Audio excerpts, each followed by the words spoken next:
کہ انگریزوں نے چن چن کر ان علماء کو، جن علماء نے تحریک آزادی میں یا انگریزوں کے قدموں کو توڑنے میں حصہ لیا تھا، ان لوگوں کو چن چن کر شہید کیا، جیل بھیجا، پھانسیاں دی۔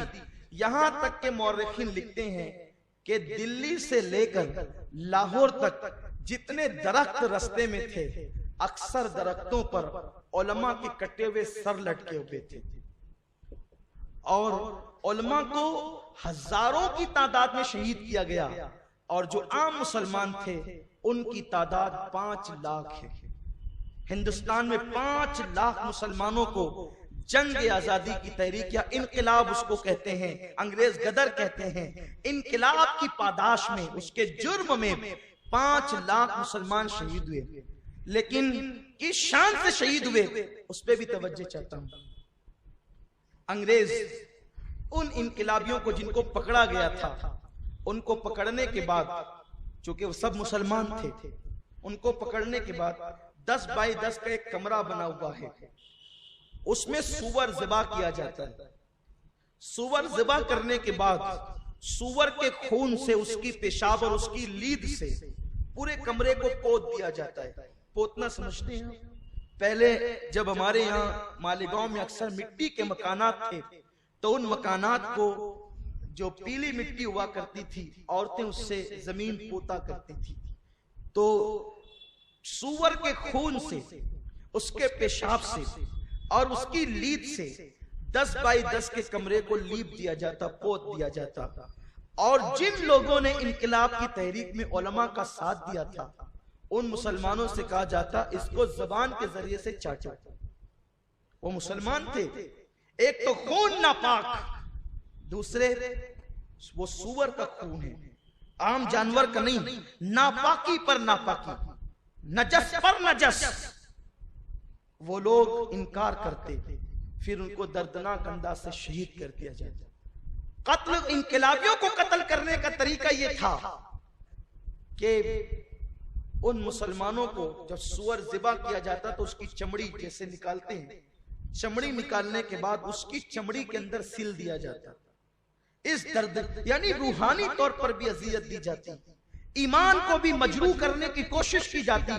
لیکن سلام ہو ان 5 لاکھ مجاہدین پر کہ جو لوگ سور کی چمڑیوں میں تو سل گئے، جو لوگ دار پر تو لٹک گئے، پھانسی کے پھندوں پہ تو لٹک گئے، جن کی بیویوں کو چھین لیا گیا، جن کے بچوں کو قتل کر دیا گیا۔ دلی کے جامع مسجد کے علاقے میں کئی دن تک کے لاشیں سڑتی رہی، لاشیں پڑی رہی، اسے گید اور کوے کھاتے رہے، اسے کتے اور بلیاں نوچتی رہی، وہ ساری چیزوں کو برداشت کرتے رہے، لیکن انہوں نے مذہب اور وطن پر اپنا سب کچھ قربان کر دیا۔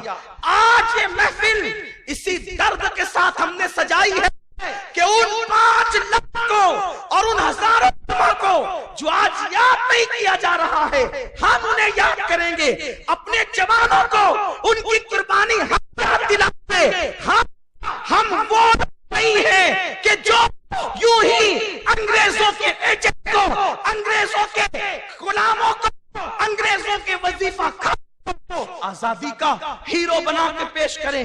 کیسے آزادی کے ہیرو وہ لوگ ہو سکتے ہیں جو کبھی جیل نہیں گئے،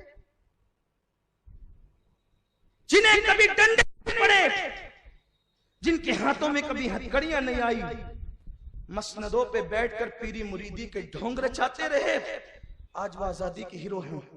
سوچو ان مسلمانوں کی روحوں پہ کیا گزرتی ہوگی جنہوں نے جام شہادت نوش کیا، ان کا نام ہی کہیں نہیں، جو سولیوں پہ لٹکے ان کا نام ہی کہیں نہیں، جنہیں درختوں پہ لٹکایا گیا ان کے نام ہی کہیں نہیں، جن کے محلات کو ضبط کر کے بیچ دیا گیا ان کا نام ہی کہیں نہیں، جن کے بچوں کو یتیم کر دیا گیا ان کا نام ہی کہیں نہیں۔ بس یہی سازش ہے، اصل چہرہ چھپ جائے اور جو کچھ نہیں تھے وہ سامنے آئے۔ ہم یہ بات کہنے میں حق بجانب ہے کہ آج جن لوگوں کو آزادی کا ہیرو بنایا جا رہا ہے وہ کیوں گڑتے ہیں واقعات کہ انگریزوں نے پکڑ لیا اور یہ کر لیا وہ کر لیا۔ آپ کے مسلک کے کس بزرگ کو انڈمان بھیجا گیا؟ بتائیں. اگر انڈمان بھیجا گیا تو سنی مسلک کے عالم کو بھیجا گیا. بلکہ انگریز کو عالموں سے اتنی دشمنی تھی کہ ہزاروں علماء کو جو ہے وہ پھانسی دی گئی، اور بعد میں کسی کو شمس العلماء کا خطاب ملا.